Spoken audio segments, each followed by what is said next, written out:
Bubba, I believe you have a presentation for Coach. Chancellor also.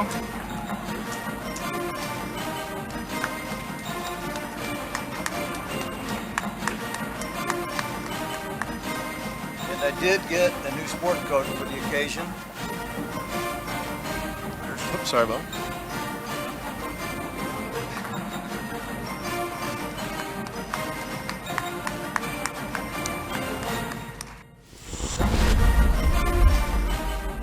Okay, comedy is hard.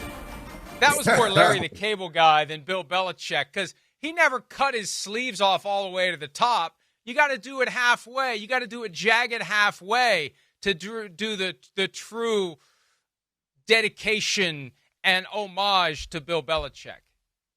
This took me by surprise because I felt like initially maybe he was doing this just to get some attention from the National Football League and the owners. And I talked to Bill the other day, and he said he was serious about it.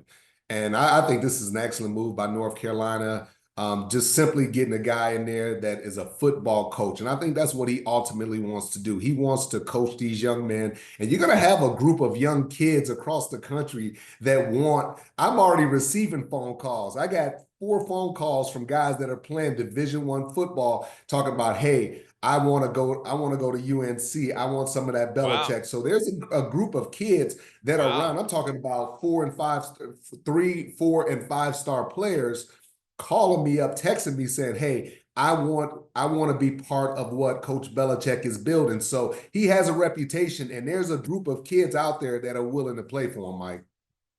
I'm not going to ask you whether one of those kids is your son, but I will ask you this. What else you talk to Belichick about? What else you pick up from it? What do you mean? What are you trying to get at? What are you trying to insinuate? Yeah, I'm trying to break some news. You said you talked to Bill the other day. That I perked up.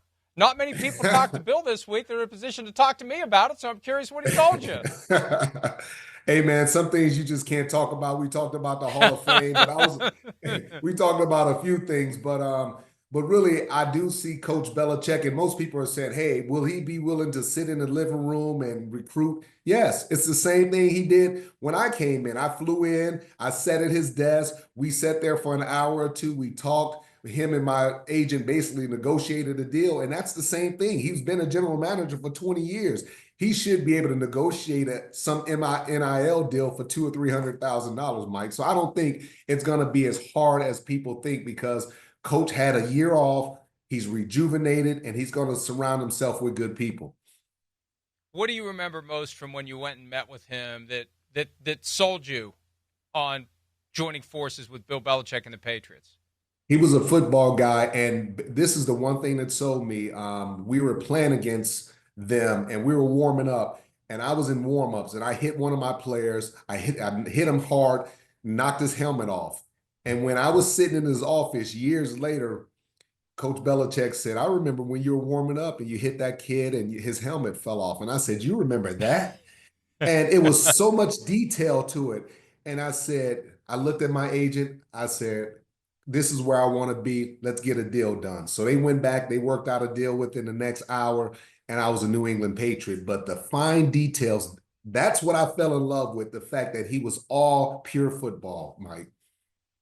And then in the first walkthrough, you hit Troy Brown so hard you knocked his helmet off, and Bill's like, that's exactly why I wanted him here. Here's a little Bill Belichick on his new job at Chapel Hill. Excited to be here, excited to be in college football, excited for the opportunity to build and develop young student athletes, young men, and prepare them for their life, either in the NFL or professionally. But the lessons they learn will be professional lessons. They'll be pros in all areas, and that's what we want to develop, as well as having a winning program, a successful program. But we want to develop good people and good kids and good football players. You know, you go to college with a major, and if you go to North Carolina, if you go to any of these colleges as a football player with designs on playing professional football, you're majoring in football. And he's going to create basically a football program that is like any other degree you would pursue in college. Now, it's still a small percentage you're going to make it, but the guys who come out of that program are going to understand what it's like to be professional football players. Yeah, not just professional football players, but also guys like he talked about that are just ready for business. And when you're dealing with Coach Belichick and all the pressure and all the expectations that he puts you through, you're going to be ready to, to walk into the world a better person, well prepared.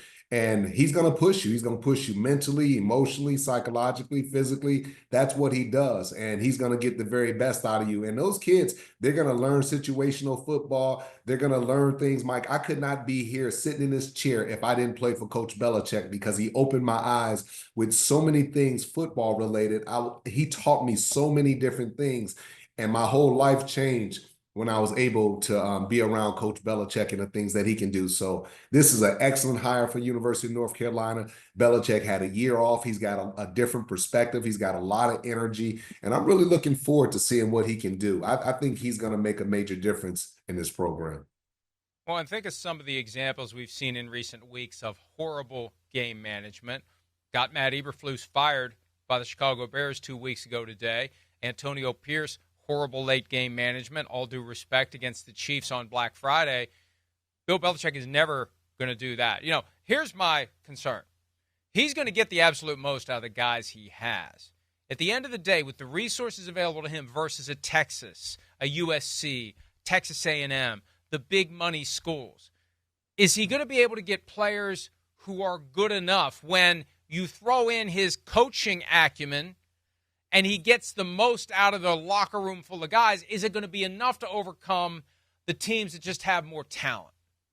Nobody said he's going to come in there and win national championships, but I do believe that, you start looking at a team in the SEC like a Vanderbilt that struggled for so many years, and now all of a sudden they're highly competitive. And I think that's the goal, making this team highly competitive. So when you're playing against University of North Carolina, this team may not be the most talented team with all these 4- and 5-star players, but you know what you're going to get. You're going to get a well-coached team that plays well under pressure and plays really well in situations. And Mike, I sit back and I watch college football all the time. And there's a difference from the college level of coaching compared to the pro level of coaching. And that's what Bill is going to do. He's going to bring that coaching level style down to the college level, and he's going to really affect these kids and give them a good, consistent, steady program.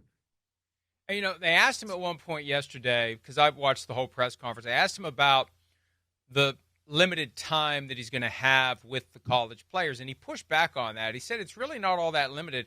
And consider the changes that have happened in the NFL since 2011 with the CBA that drastically restricted offseason workouts, hitting, padded practices, etc. College football does not have those kinds of protections in place. You can do a lot more padded practices. You can do a lot more teaching in padded practices than you do in walkthroughs. So he might be able to do even more. Look at what the Patriots had become the last 12 years or so under Belichick, with the limited offseason workouts, limited padded practices. The first month of the season, they were basically getting the team ready for the real season that started October 1. It was like extended preseason. How many years did the Patriots struggle at first to really find their footing and then take off? He's going to be able to take off because he's going to be able to better prepare his team at the college level than he was the last 10, 11, 12 years in New England. Yeah, Mike, and I just think this is a really good fit. And what you start to get with Coach Belichick is, with this year off, you get a guy that's gone through NFL season, 16 weeks, 17 weeks, 18 weeks. This college game is, 10, 12, 11 weeks. That's not going to feel like, like it's an eternity, because he's just so used to the NFL schedule. So I like this move. I'm excited for Coach Belichick, and I know he's going to make a huge difference there.